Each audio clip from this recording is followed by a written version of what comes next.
Ayun, so good evening sa inyo guys. Ngayon po ay December 1, 2023. So first day of the month po tayo ng December at okay naman kahit pa paano yung galaw ng index natin. So nag-up po tayo ng 0.34%. So nag-dirty naman siya, no? Kanina umaga namumula-mula si index natin. So medyo bumawi ng konti yung index natin, 6,245.18. So kanina, nung hindi ko pa nasilip yung bakit ang laki ng net foreign buying natin, di ba? Umabot tayo ng 1.3 billion. Kala ko merong malaking investor na pumasok sa market. Pero yun pala, yung meron kasing transaction, one-time transaction yata dito kay SPNEC natin. Meron siyang net foreign buy nakalagay doon is 1.5 billion. So mukhang lugi pa nga tayo itong araw na to ng 300 million. Pero anyway, net foreign buy yung nakita natin kay SPNEC. Baka yun yung transaction niya kay Meralco kasi nag-invest sa kanya, di ba? Meron siyang binili ng mga shares para dito kay SPNEC. And then, by the way, ayan, bukas na po. Yung mga hindi pa nakakaalam, ito pong si SPNEC natin is nagbukas na po siya. So medyo marami yatang lumabas kanina. Kasi opening pa lang, nag-drop na siya ng more than 10%. Tapos mabot pa siya ng more than 20%. Meron siyang konting bounce. So ngayon, si yung mga sumulo, tignan natin kung meron tayong bounce by next week na trading. So naging negative catalyst kasi yung donation na yun eh. So kung wala lang siguro yun, baka okay pa si SPNEC natin. Pero yun lang yung way niya siguro as of this time, baka walang bumibili ng common shares niya para sa public float niya. So magre-raise pa nga siya ng additional funds eh. Mukhang kailangan pa ni SPNEC po natin. Okay, so siya po yung nag-number 1 sa trading natin. At least bukas na, makakalabas na yung mga merong hawak na shares naman sa kanya. Okay, so yun po, nag-drop si SPNEC natin ng 19.86%. Laki din yan ha. So net foreign buy is 1.52 billion. So yung overall picture pala ng galaw ng market natin, matamlay pa rin naman, di ba? So nagpapalitan lang yung yung mga blue chips natin. Next week na lang siguro natin makita kung may continuation yung rally natin. Next, si Converge, up siya. Umataw siya, 3.41%. Net foreign buy siya pero 631K, malit lang yung net foreign buy. Tapos FCG, marami yata nakabantay dito. Sabi, lilipat daw yung traders from SPNEC to FCG. Pero hindi naman gumalaw yung price niya. So 0% po si FCG. Wala din yata masyadong net foreign buy sa kanya. I-REIT, so natuwa pa rin yung mga traders natin dito kasi nag-up siya ulit ng 2.01%. Tapos meron siya net foreign buy na 8.13 million. So yun nga, ang sabi sa news kay Philstar yata yung nabasa natin, kaya siya nag-drop last time ng malaki, marami pa lang nag-worry doon sa asset share swap deal niya kina Ali at saka ACN. So yung sabi kasi baka magkaroon ng dilution dito kay Aries na kaya pala siya nag-drop last time. Pero pabalik naman na yung price eh. So tignan natin next week kung okay ulit siya. APX, so tuloy-tuloy yung galaw niya. Congrats sa mga nag-hold pa rin. Meron siyang up na 2.13%. Net foreign buy is 2.72 million. Tapos si Ion, ayan o, Ionix, isa sa mga trending stocks. Kasi nag-breakdown, ayan, breakdown sa support. Parang sa Metrobank kapon, di ba? Negative 2.78%. Okay? So, matamlay. Overall picture, parang matamlay pa rin yung markets naman natin. Yan. So, disclaimer guys, sa mga bago dito sa channel natin, as usual, yung mga nanonood is for education purposes lang po ito. Huwag mong gagamitin ito as a reason para mag-buy, sell, or hold ng ating stocks. So, meron pong risk na involved sa trading sa market. Due diligence lang po sa stocks na binibili mo naman. And then, please don't forget to subscribe dito sa ating Palavi Trader na YouTube channel.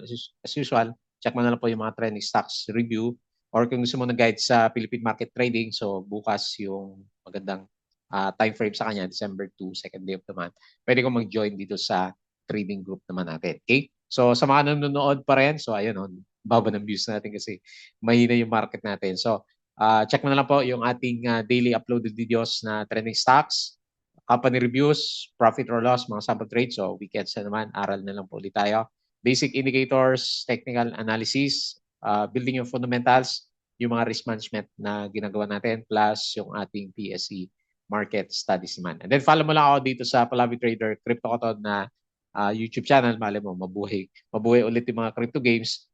Umarangkada si si Bitcoin. So bakit kaya?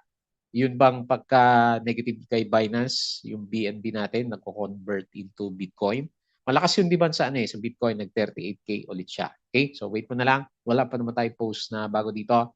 Follow mo na lang po siya. Facebook account na Palabi Trader para sa mga posts natin or dito sa Facebook page. Ayan, follow mo na lang po. Bodega Peak, yung mga articles natin sa local market, dito sa US market, at saka dito sa cryptos. Money earners, yung mga side hustles naman natin. So, sharing lang naman yan. Check mo na lang po yung mga articles natin.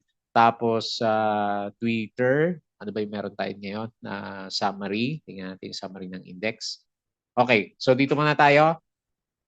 So meron tayong net foreign buy na 1.38 billion. Pero kung yun nga, kung napansin mo yung net foreign buy kay SPNEC, mukhang doon galing. So baka funds niya ni Meralco, pinasok niya kay SPNEC naman natin. So turnover value natin is 4.41 billion. So buhay naman siya. Ayaw nga lang, medyo mahina nga lang yung majority ng stocks. 0.34% nag-up si index. Gawa ng properties. Ito kasi nag-up siya ng 0.84%. Nag-drop si finance natin. Grabe mga finance na pabagsak pa rin. Tapos mining and oil natin is negative 0.35%. Okay? So, foreign funds bought, ito yung mga binili. BPI, PNB, Manila Water, SPNEC, di ba? Nandiyan yan. CNPF, CHP, Green, AAB, ALI REITs, Converge, at saka si dito. Bakit WTC? Dito natin. Foreign funds sold. Ito naman po yung mga binenta ng foreigners. BDO, China Bank, ASEN, AP, EMI, FB, AGI, DMC, FLI, RCR, Globetel, SEB, at saka si Home naman natin. ASEN, subsidiary to execute a property for share swap for A-REITs. Ayan. So, tagal na natin nabasa yan. Meron tayong mga news yan. Tapos si AP identifies key 2024 operational projects. Buti po si AP, no? Natanggal sa sa blue chips pero okay pa rin naman yung galaw niya. Green, up siya ngayon 0.04. Subsidiary Winson Green Ventures signed a MOA with WRS Holdings. Meralco, so SPDC nag-drop po 19.86. Meralco up siya 1.94. Nag-enter siya into a 15 billion subscription agreement with SPNEC Corporation. So, hindi ko mabasa kung ano yung price. Wala akong nakita sa disclosure. Philinvest Land raises over 11 billion from retail bonds. DNL hike in cocoa biodiesel blend seen to affect DNL margins to 3% from the current 2%. SPNEC, so okay na po siya. Pwede na kayo mag-trade. FGen, 0.5 payable December 22, mga ex-date to. December 4. LTG is special dividends, 0.3 payable December 15. Ali, hindi naman ito masyadong gumalaw, to infuse 23 billion worth of asset in A-REITs. So, tapos si A-REITs mag-i-issue ng share. So, dadami yung shares niya, kaya dilution yung pinag-uusapan dyan. SP New Energy, SPNEC, plummets 12.3% kanina to 1.28 per share, pero mas malalim pa, di ba? Kanina, currently down 18%. Okay? After ng opening ng donation natin. Courtesy of donation po ng company kay Ma'am. Ayan, kay Ma'am Ligarda natin. ASEN, siya daw yung head nun ASEN Corporation finalized a 20 billion term loan facility to partly finance its projects. Bank of Commerce taps Infosys Pinnacle to help accelerate its digital transformation. AP, Lawag Solar Power Plant will start delivering energy to the grid next year. DNL expects 50% boost. Ayan, paparamdam si DNL. SGP said Supreme Court's issuance of temporary restraining order will delay its Panay Guimaras interconnection project. Okay, SPNEC ang pinag-usapan. A-REIT ASN Ali, yung share swap pa rin natin. No? Acquisition of prime commercial properties next year from ASN's Buendia Cristiana Holdings Corporation, MPI, wala na yan. Dilution fears, nag-A-REITs 30 billion share swap, share for asset swap. Ayan. So yan po yung cost ng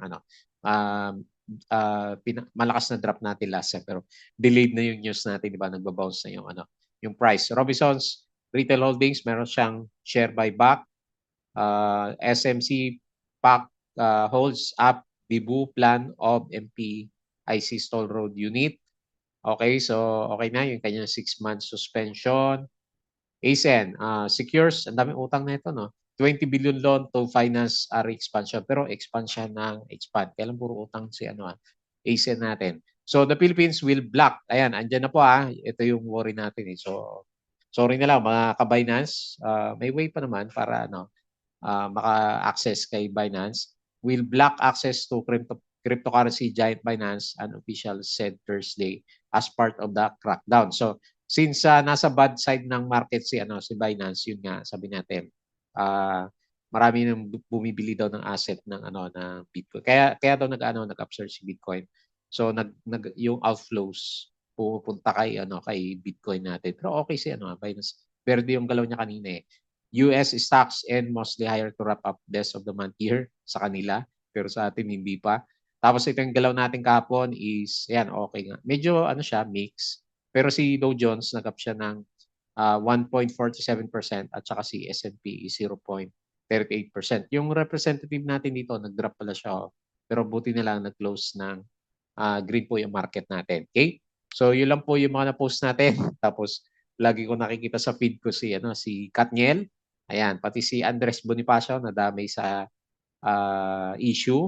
Ayan, so marami kasing Katniel fans. Ayan, isa ka din ba doon sa mga sumusubaybay sa kanila after 11 years, di ba?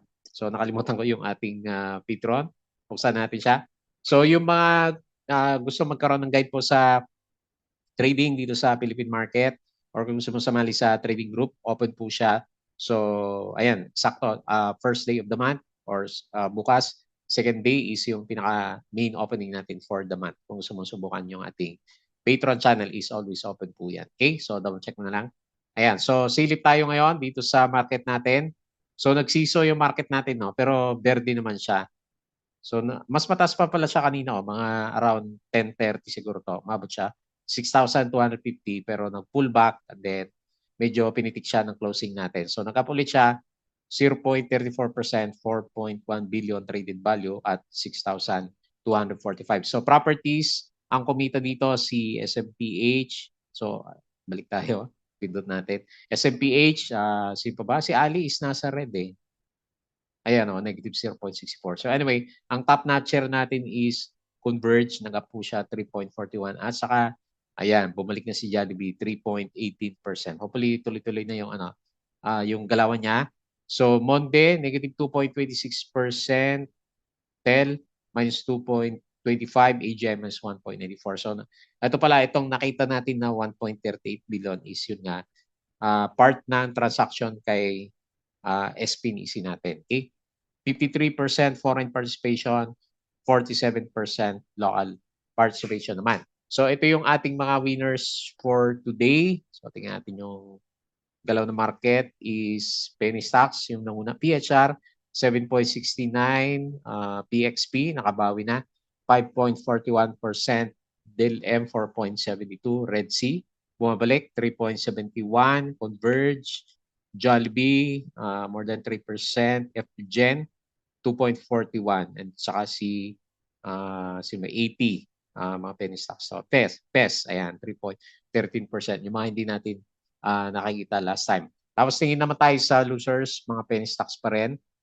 SSP nag-drop siya 2.91. Sino pa ba? DNL minus 1%, Fruit minus 0.97, Security Bank minus 0.87.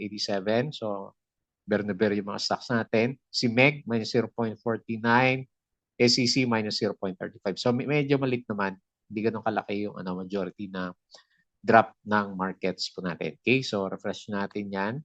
And then punta tayo dito sa chart po natin ng market. Okay, so anyway, kahit na hindi naman sa PSE yung most likely yung 1.3 billion na yun, nag-bounce naman siya kahit paano. So verde naman yung nakita natin sa kanya. So yung ating resistance is nandito pa rin. Ito yung pinakamalapit, di ba? Nasa 6,300. At buti na lang, hindi naman sobrang negative yung market. Laki ng volume na yun. Yung pumasok na yun na 1.5 billion kay SPNC natin. Okay? Tapos okay pa rin yung MACD formation naman natin. Okay? So yung galaw natin is 1, 2, 3, 4, 5. Parang parang wala din, no? Kasi ito yung last week natin, nag-up na tayo ng 2 araw.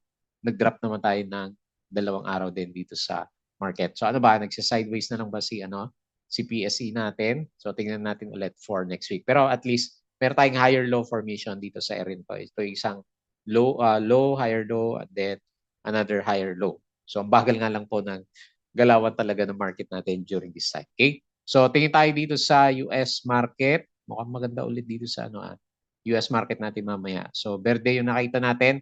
Dow Futures 0.11%, so up.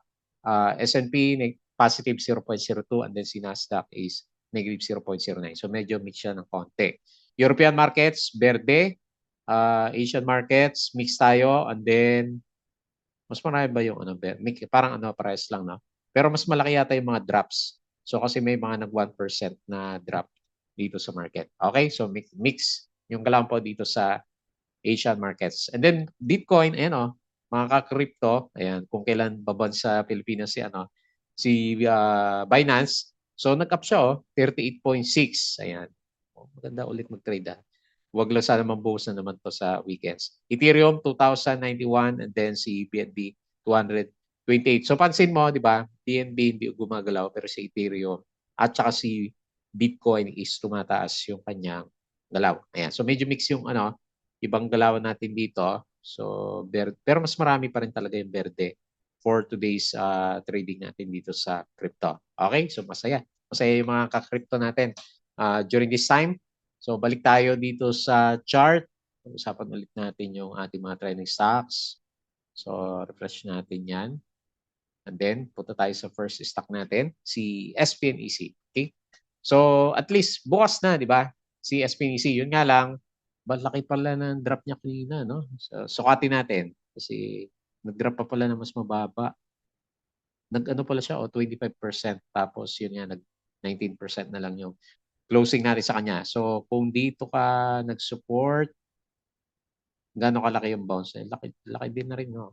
Pwede na rin, no? 6.82% yung bounce niya. So, nag-bounce siya dito sa tingnan mo, nag-bounce siya dito sa support. Ayan.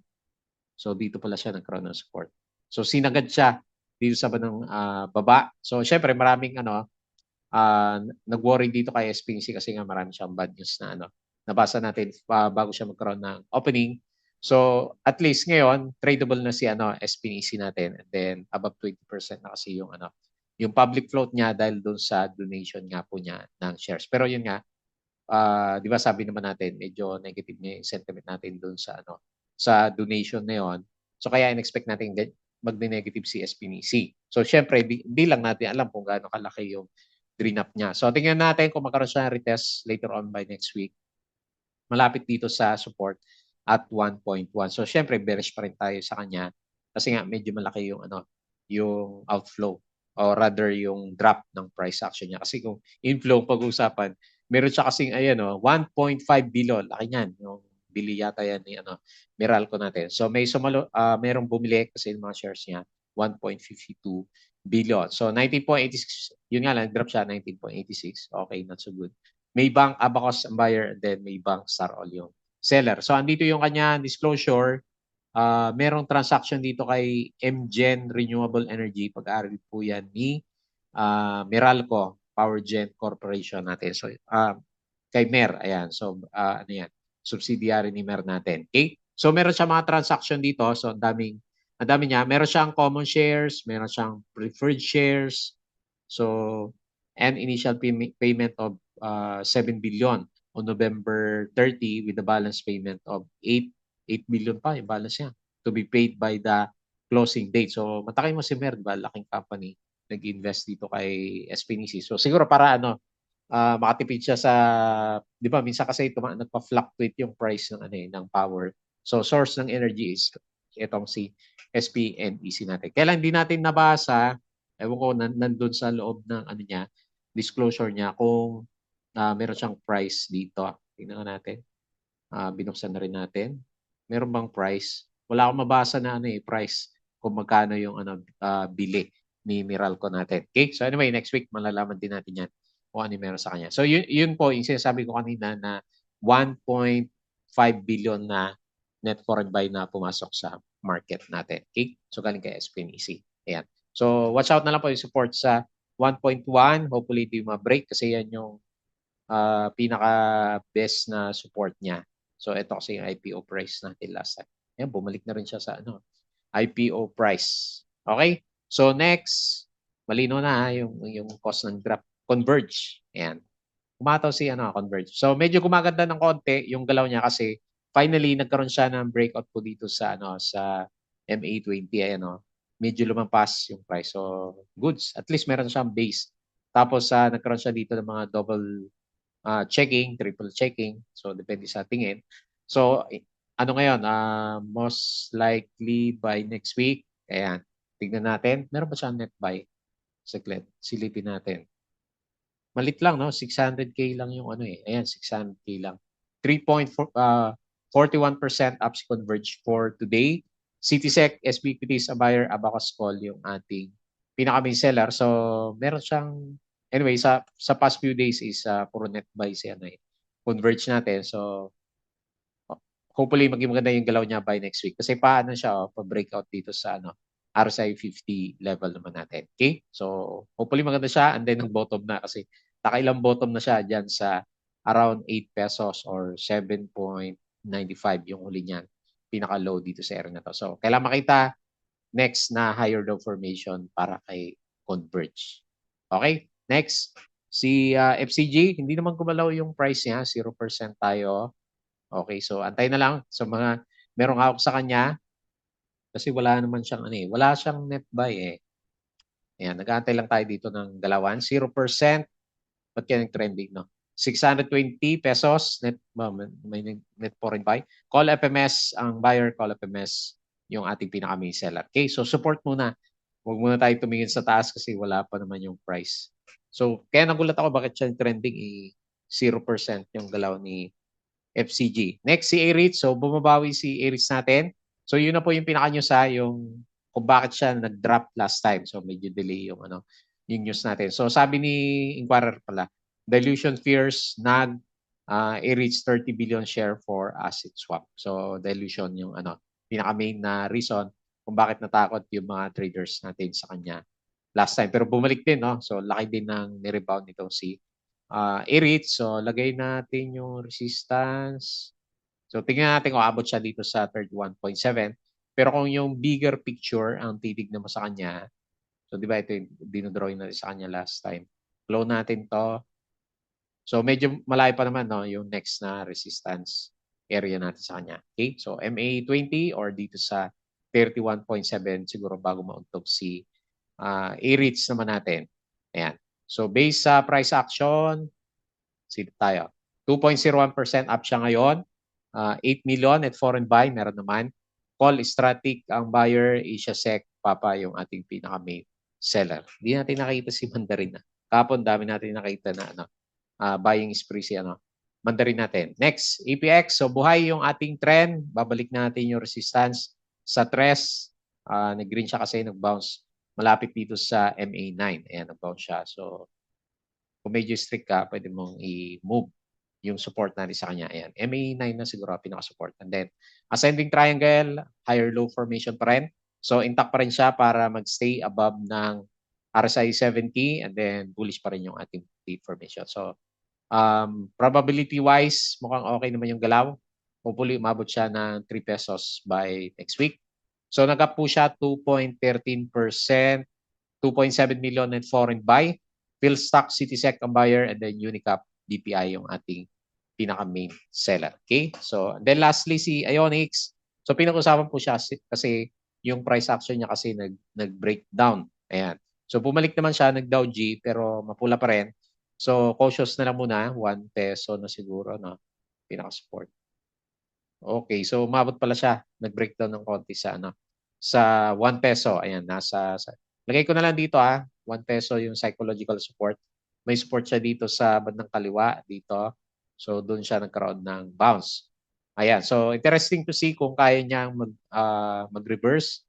Kailangang umabot siya ng above ng MA9 para masabi natin na good vibes ulit si Ionics natin. So else pag mapula pa rin yung closing natin by next week, asahan mo magkakaroon siya ng oversold RSI naman. Okay? So, sa price action wise, wala naman yata masyadong traders si Ionics natin. Minus 2.78%.